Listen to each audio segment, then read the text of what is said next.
Good afternoon. Thanks very much. Thanks to the Economist for organizing this conference and for giving me the opportunity to come and speak to you today about the IMF's views on the global economy, the European context, and Cyprus as well. The invitation comes at a convenient time for me because it follows very closely on the heels of the publication of the IMF's World Economic Outlook and the publication of the concluding statement from the fund's Article 4 mission to Cyprus. Both of those documents were published in October. A lot of what I'll be saying to you in the next couple of minutes is cribbed from them. And for a fuller analysis of the things that I'm going to say, you can go to the IMF website and find both the WEO and the concluding statement from the mission. I'm just back actually from the IMF's annual meetings, and one of the things that struck me at the meetings themselves, and particularly in the press coverage of the meetings, was a lot of focus on gloom about the outlook. And I'm going to argue, in fact, that gloom is overstated and probably misplaced, and that in fact policymakers both globally and in Europe are in a very good position to act. In 2017, global GDP, I'll start with the global outlook, then talk about Europe. In 2017, global GDP rose by 3.7%, and the latest WEO forecasts growth of exactly that rate, 3.7%, both this year and next year.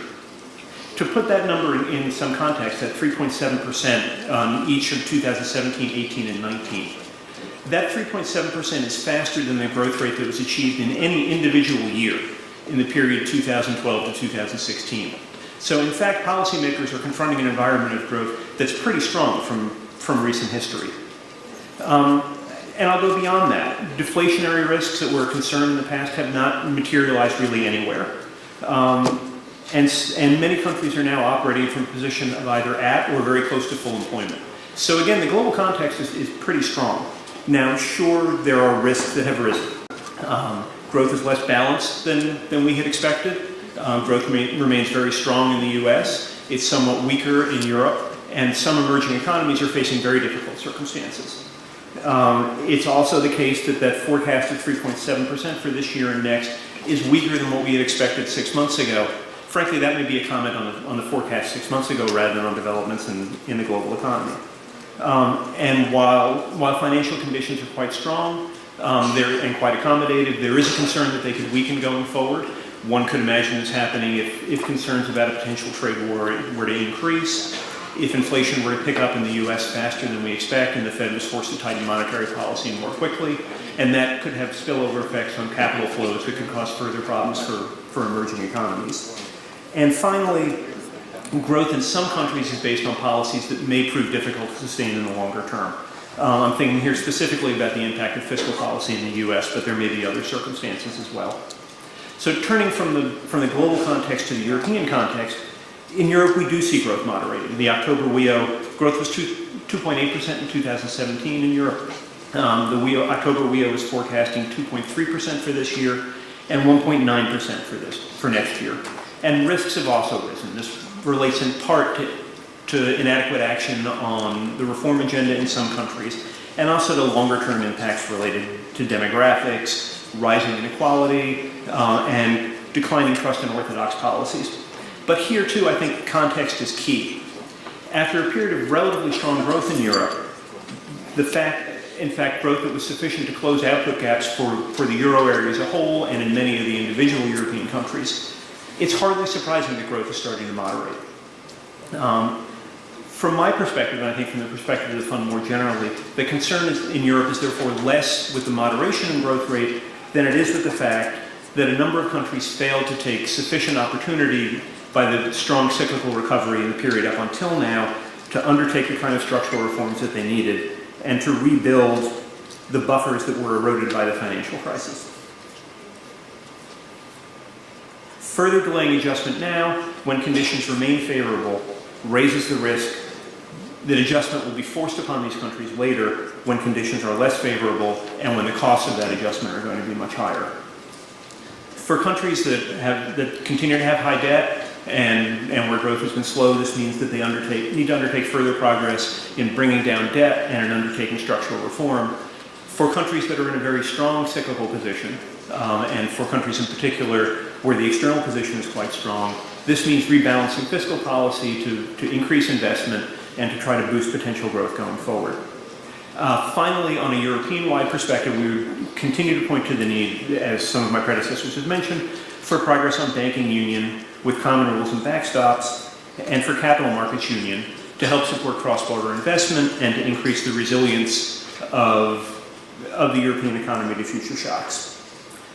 So let me now finally turn to Cyprus. You know, the minister mentioned that he's not very good with numbers. I think he was being modest. I'll be immodest and say I'm pretty good with numbers, and I'll give you some. Many of these will be familiar to you, but I think it's worth underscoring how far Cyprus has come. Real GDP, as the minister mentioned, has now returned to its pre-crisis level, and we forecast GDP growth of 4% this year and next. Unemployment has fallen to 7.5%, and that drop of 3 percentage points in the unemployment rate in the last 12 months is the largest decline in any EU country. And we also see signs that wages are beginning to pick up, albeit still tentatively and modestly at this point. The fiscal balance, as the minister mentioned, has swung from a large deficit into a surplus, and bank liquidity is ample. I think all of these can be developments, and all these very positive developments can be summarized in two things. First, the ongoing ability of the sovereign to access financial markets at increasingly favorable terms, and relatedly, the series of sovereign rating upgrades that have returned Cyprus to investment-grade status. But of course, legacies from the crisis remain. Private debt is very high, NPLs remain the high, non-performing loans remain the highest in Europe, and the public debt ratio is also very high. So let me very quickly highlight what we see as the policy priorities to deal with these ongoing challenges. Again, here I'm summarizing what was in the concluding statement of the IMF Article 4 mission in October, and you can refer to that document for more details. First, steady reduction of NPLs and of high private debt remains a priority. The recent amendments to the foreclosure and insolvency legislation that were enacted will enhance the toolkit for both borrowers and creditors to resolve this issue. But the new framework needs to be supplemented by structural reforms aimed at strengthening institutions, in particular the court system, where long delays still facilitate strategic default. To maximize recovery and values and retain fiscal costs, the newly established asset management company needs a strong governance framework and one that manages the delicate task of balancing operational independence with the need for public accountability and transparency. On the fiscal side, the government should resist the temptation to rely on transitory revenue from cyclical gains and from one-off measures to finance permanent spending initiatives. And in fact, we consider it essential to make sure that spending growth in the medium term is kept in line with the growth in GDP, so that these large public sector surpluses are maintained and the debt ratio continues to decline.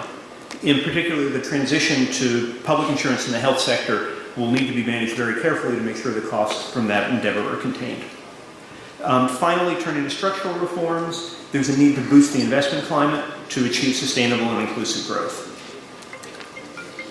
We already spoke about the importance of increasing the efficiency of the court system to address NPLs. That will also be something that will help encourage investment in key sectors.